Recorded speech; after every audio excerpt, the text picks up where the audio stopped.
حنائے پائے خزاں ہے بہار اگر ہے یہی، حنائے پائے خزاں ہے بہار اگر ہے یہی، دوام کلفت خاطر ہے عیش دنیا کا۔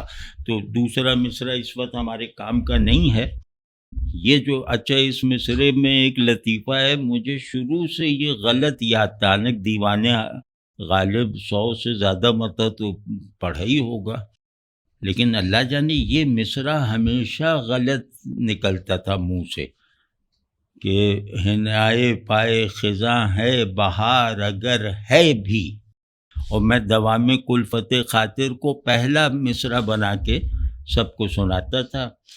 تو لیکن سچی بات یہ ہے کہ ہم نے جو غلط یاد تھا، ترتیب کے ساتھ بھی الفاظ کے ساتھ بھی وہ زیادہ بڑا شعر بنتا ہے کہ دوام کلفت خاطر ہے عیش دنیا کا، حنائے پائے خزاں ہے بہار اگر ہے بھی۔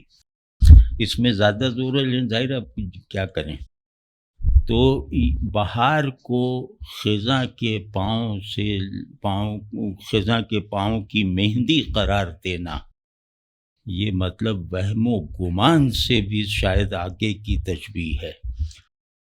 تو یہاں دیکھیں بہار کی تحقیر کیسے کی، یہ تحقیر بھی بہت مزے سے کرتے ہیں کہ بہار چلو مان لیا، یہ سب دیکھ رہا ہوں، یہ نیلا پھول ہے، یہ پیلا پھول ہے، اس میں خوشبو بھی آ رہی ہے، دیکھ لیا چلو، تو کیا ہوا؟ یہ تو تم یہ خزاں مہندی لگائے یہاں سے گزری ہے، یہ اس کے چھاپے ہیں۔ تو اب وہ ایک دم جو متوجہ کرنے والا ہے وہ ایک دم اس کو کچھ سوجھے گا ہی نہیں، مطلب یہ اتنی زبردست تشبیہ اور اتنی اونچائی سے اعتراض اور اتنے تکبر سے حقارت کا مظاہرہ کیا گیا ہے کہ اس بیچارے کی سمجھ ہی نہیں آئے گا کہ یہ کیا ہے۔ اس درجے کے یعنی غالب لاجواب کر دینے والی وہ تخریبی کارروائی کرتے ہیں۔